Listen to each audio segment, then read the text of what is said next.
কেমন আছেন সবাই? আশা করি ভালো আছেন। আজকের ভিডিওটি একদম শেষ অবধি দেখবেন, কারণ এতে আছে কিছু চমকপ্রদ মুহূর্ত। মাঝপথে যদি চলে যান তবে সত্যিই অনেক মজা মিস করবেন।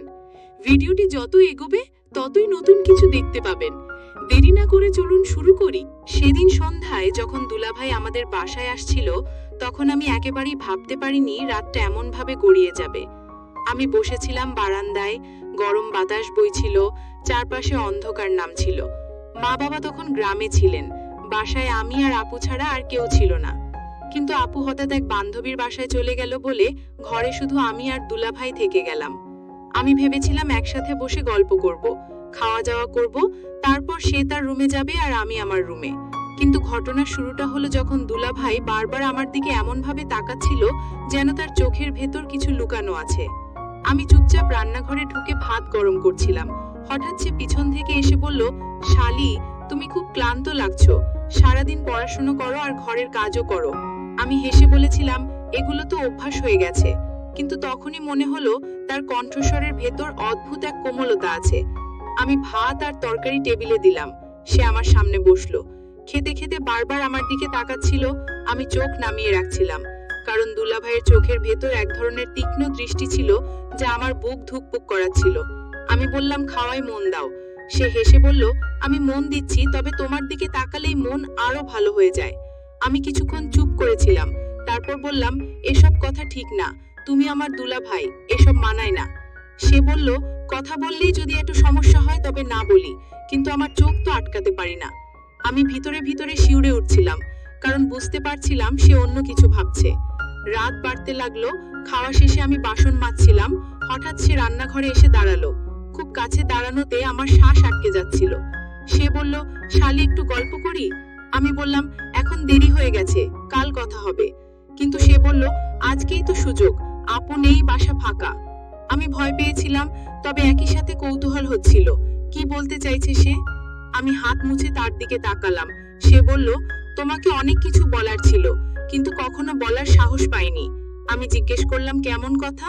সে এক মুহূর্ত চুপ করে থেকে বলল, তোমার সাথে থাকলে মনে হয় আমি অন্য এক জগতে চলে যাই। আমি বললাম, এসব ভুল বোঝাবুঝি, তোমার এমন ভাবা উচিত না। সে বলল, আমি চেষ্টা করি কিন্তু পারি না। তোমার হাসি, তোমার চোখ সবসময় আমাকে টানে। আমি আর কিছু বলতে পারছিলাম না। রান্নাঘর থেকে বেরিয়ে নিজের রুমে ঢুকে দরজা লাগিয়ে দিলাম। কিন্তু দরজার বাইরে দাঁড়িয়ে সে আবার বলল, আমি জানি তুমি রাগ করেছো, কিন্তু এটা আমার অনুভূতি। আমি সারাদিন চুপ থাকতে পারি, কিন্তু আজ রাতে নীরবতা আমাকে কিছু বলতে বাধ্য করছে। আমি বিছানায় বসে কাঁপছিলাম, একদিকে ভয়, আরেকদিকে এক অদ্ভুত অচেনা টান। বুঝতে পারছিলাম না কি করব। কিছুক্ষণ পর দরজায় নক হলো। সে বলল, শালি, দরজা খোলো। আমি ভেতর থেকে উত্তর দিলাম, এখন না, ঘুমোতে চাই।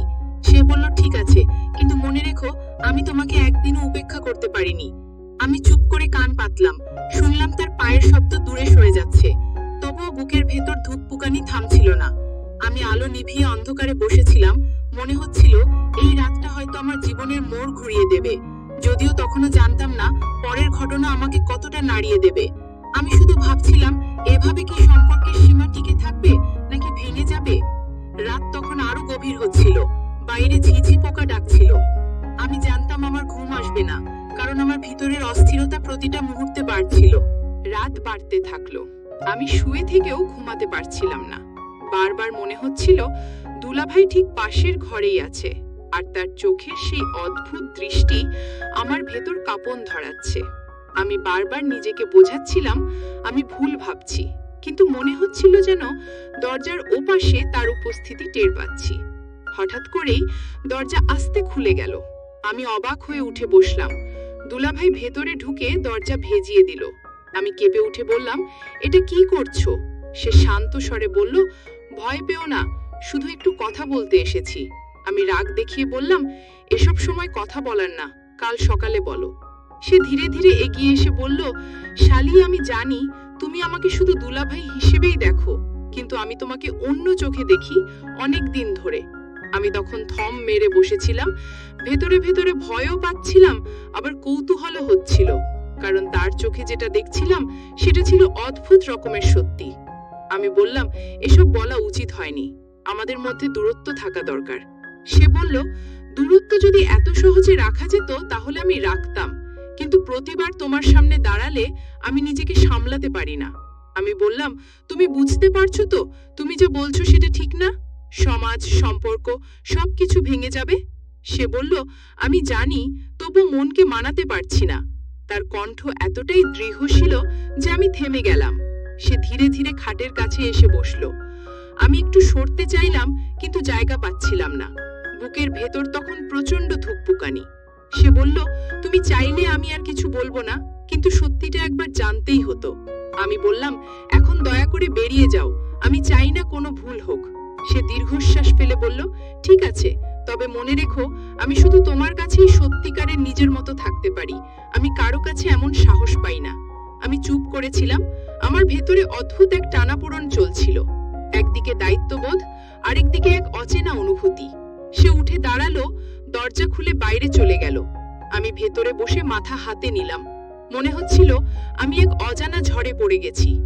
রাত যত গভীর হচ্ছিল ততই আমার ভেতর অস্থিরতা বাড়ছিল। আমি ঠিক করতে পারছিলাম না, আমি কি সত্যি দুলাভাইকে ভুল বুঝছি, নাকি তার ভেতরের টান সত্যিই আমাকে স্পর্শ করছে। বাইরে চাঁদের আলো ঘরে ঢুকছিল, বাতাস পর্দা উড়িয়ে দিচ্ছিল। আমি জানতাম আমার পক্ষে এই রাতটা শান্তভাবে শেষ করা সম্ভব নয়। বুকের ভেতর শুধু একটাই প্রশ্ন ঘুরছিল, আমি কি ঠিক করছি, নাকি এমন এক জায়গায় চলে যাচ্ছি যেখান থেকে আর ফেরা যাবে না। আমি ভেবেছিলাম দুলাভাই ঘরে ফিরে গেলে সব শান্ত হয়ে যাবে, কিন্তু সত্যি বলতে কিছুই শান্ত হলো না। বরং তার চলে যাওয়ার পরও তার গায়ের গন্ধ যেন ঘরে রয়ে গেল। আমি চোখ বন্ধ করলেই মনে হচ্ছিল সে আমার সামনে দাঁড়িয়ে আছে। আমি বারবার নিজেকে বোঝাচ্ছিলাম এটা ভুল, কিন্তু মন একদমই শুনছিল না। আমি বিছানায় এপাশ ওপাশ করছিলাম। ঠিক তখনই বাইরে থেকে হালকা পায়ের শব্দ পেলাম। মনে হলো সে আবারও ফিরে আসছে। আমার বুক ধড়ফড় করতে লাগলো। দরজা খোলেনি, তবুও মনে হচ্ছিল সে কাছে দাঁড়িয়ে আছে। আমি উঠে গিয়ে দরজার কাছে দাঁড়ালাম। বাইরে নিঃশব্দ, শুধু বাতাসের শব্দ। আমি আবার বিছানায় ফিরে এলাম, কিন্তু ঘুম তো আসেইনি।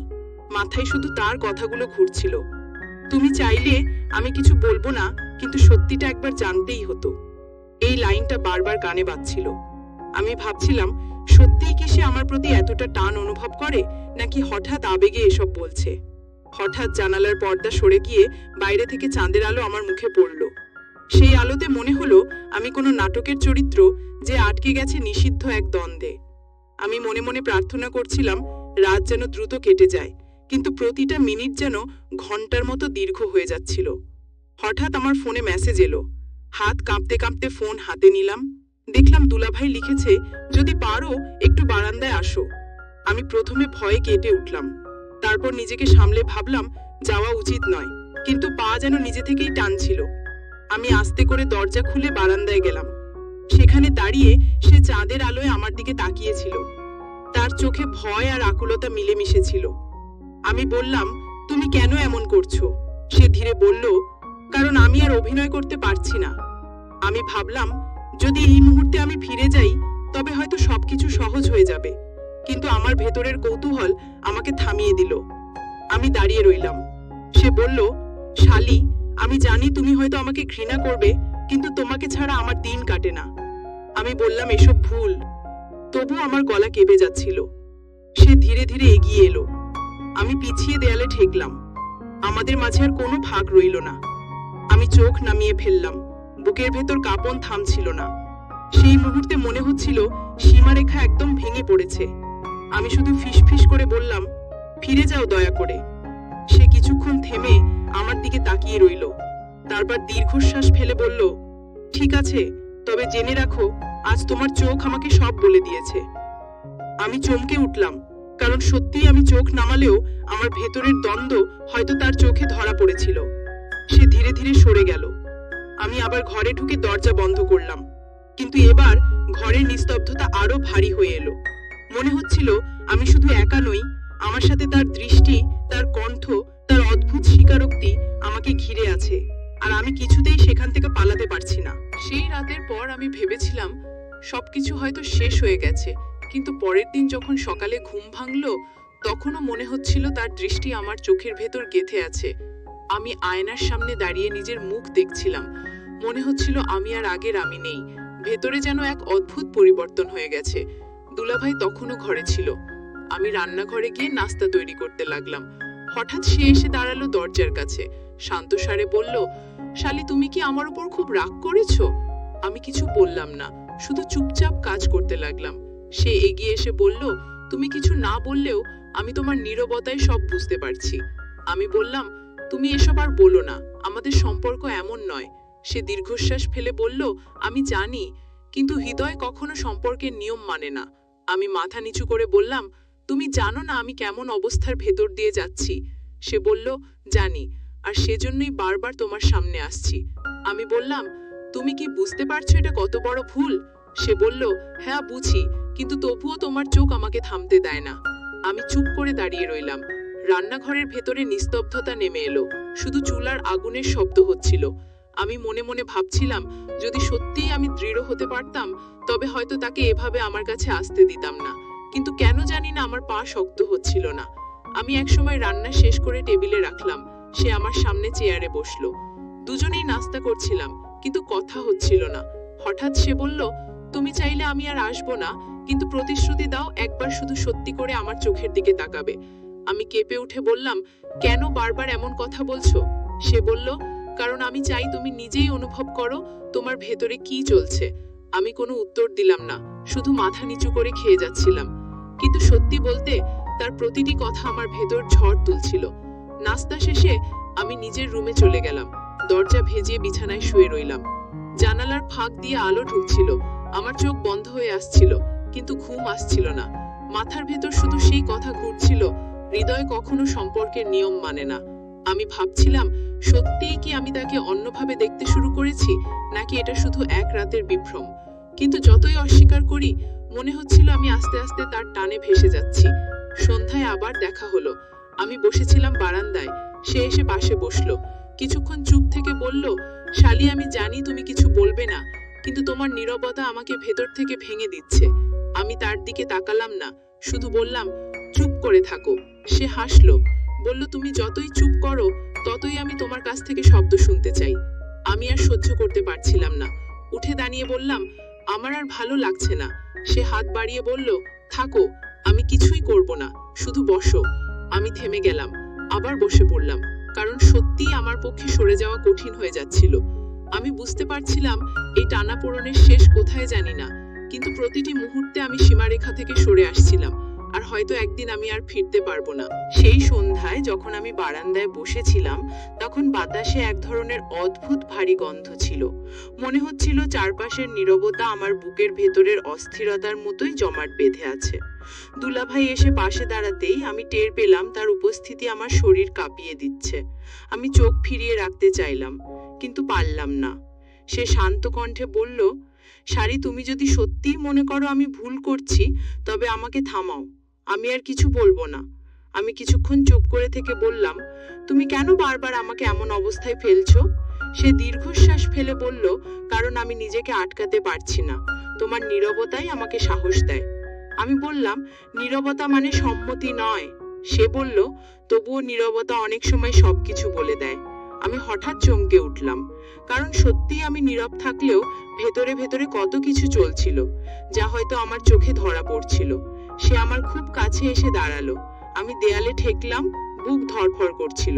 আমি ফিসফিস করে বললাম, দয়া করে দূরে থাকো। সে ধীরে বলল, তুমি যদি একবার আমার চোখের ভেতর তাকাও, তবে বুঝবে আমি কি চাই। আমি কাঁপা কণ্ঠে বললাম, আমি বুঝতে চাই না। সে বলল, তাহলে কেন এভাবে দাঁড়িয়ে আছো? পালিয়ে যেতে তো পারো। আমি ভেতরে ভেতরে স্তব্ধ হয়ে গেলাম, কারণ সত্যিই আমার পা নড়ছিল না। আমি শুধু তার চোখের ভেতর ডুবে যাচ্ছিলাম। মুহূর্তটা এত অদ্ভুত ছিল যে মনে হচ্ছিল পৃথিবী থেমে গেছে। হঠাৎ বাইরে ঝড়ের হাওয়া বইল, পর্দা উড়ে গিয়ে আমাদের মুখে আঘাত করলো। আমি চমকে উঠে সরতে চাইছিলাম, কিন্তু সে হাত বাড়িয়ে দরজার ফ্রেমে ঠেকলো। আমি আটকা পড়ে গেলাম। বুকের ভেতর ভয় আর টান একসাথে ছুটছিল। আমি বললাম, তুমি জানো এটা ঠিক না? সে মাথা নিচু করে বলল, জানি, তবুও তোমাকে ছাড়া কিছু ভাবতে পারি না। আমি চোখ বন্ধ করে ফেললাম।